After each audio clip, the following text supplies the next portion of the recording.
Je suis de retour dans l'éditeur de code et nous allons commencer à écrire notre code JavaScript.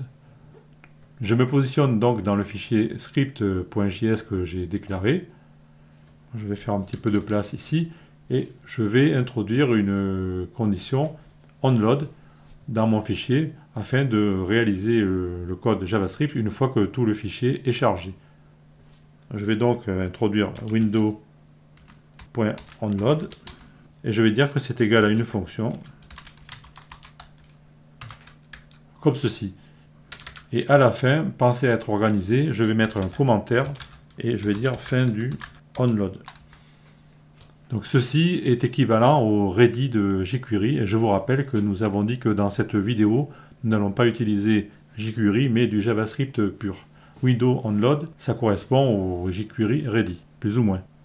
Ensuite, je vais déclarer quelques variables globales en dehors de cette fonction, ici. Je vais donc taper dans un premier temps avec le mot-clé var, une variable que je vais appeler image obj, puisque je sais que je vais en avoir besoin. Je vais aussi avoir besoin d'un tableau pour stocker les points que je vais inscrire sur l'image. Donc je crée une variable que je vais appeler point au pluriel et que je vais déclarer en tant que tableau, comme ceci. Ici, j'en profite pour vous faire remarquer que pour l'instant, avec mes deux premières variables, j'ai utilisé le mot-clé var, alors que désormais, on utiliserait plutôt facilement les mots-clés let et const au niveau du JavaScript moderne. Mais il est toujours possible d'utiliser var, hein, ce n'est pas interdit, et let et const n'ont pas du tout remplacé var. Var va vous permettre de déclarer une variable qui sera accessible partout dans votre script. Et ici, j'ai fait exprès de déclarer le tableau point en dehors de la fonction, afin qu'il soit disponible dans le scope global. Ça me permettra éventuellement de l'afficher dans la console en cours de développement. Et maintenant, nous allons rajouter d'autres variables et nous allons les mettre à l'intérieur de la fonction. Pour gagner du temps, je vais faire deux copier-coller ici, comme ceci. Je vais créer une variable que je vais appeler canvas et qui va désigner mon élément canvas qui est représenté ici avec l'identifiant mon canvas. Et je vais aussi créer un contexte car lorsque nous utilisons le canvas de HTML5, nous devons définir un contexte pour dessiner. Et dans ce cas, nous allons définir le contexte 2D. Donc je dois créer une variable contexte comme ceci.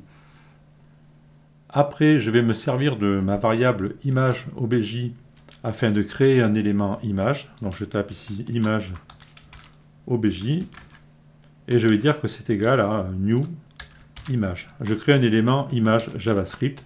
Alors ça revient au même, je vais vous le mettre ici en commentaire. C'est équivalent à faire document create element img. Je crée un élément image HTML qui pour l'instant est stocké en mémoire. Ensuite, je vais attribuer une source à ce fichier, c'est-à-dire un nom de fichier. Je dis donc image obj et je vais lui attribuer la propriété src et je vais choisir un fichier que j'ai mis ici, je ne l'ai pas encore mis d'ailleurs, il va falloir que je le copie. Donc j'ai mis la vidéo en pause 3 secondes et j'ai copié ici une image dans un dossier que j'ai créé. L'image s'appelle cadeau, la voici. Bon, vous pouvez mettre l'image que vous voulez, il n'y a aucun souci. Donc je vais moi charger cette image ici dans le canvas. Donc je reviens dans le fichier script.js et je vais lui dire que la source de mon objet image est égale au fichier qui se trouve dans le dossier img et qui s'appelle cadeau.jpg. Comme ceci. Ensuite, je vais conditionner le chargement de mon image à une fonction. Donc je rajoute la image obj onload comme j'avais fait pour Windows au départ. Je vais dire que c'est égal à une fonction. Et à l'intérieur de cette fonction, je vais définir certains paramètres. Dans un premier temps, je vais aligner les dimensions du canvas aux dimensions de l'image. Donc je colle ces deux lignes comme ceci. Canvas 8 est égal à la hauteur de l'image. This désigne ici l'objet qui est concerné par la fonction et c'est donc l'image. Nous avons donc le canevas dans sa hauteur et sa largeur qui est aligné à l'image. Et enfin, je vais charger l'image dans le canvas. Je vais donc utiliser le contexte ici. Je vais y appliquer la méthode drawImage avec certains paramètres. Je vais donc charger l'image qui est ici définie par this. Je vais démarrer aux coordonnées 0, 0 de la fenêtre et je vais lui donner les largeurs canvas width ainsi que la hauteur canvas 8. J'enregistre et théoriquement, si tout va bien, je bascule dans le navigateur et je vois mon image qui est chargée ici dans le navigateur dans la balise canvas. Et vous voyez que la largeur de la balise canvas s'est ajustée à la taille de l'image comme je lui ai demandé.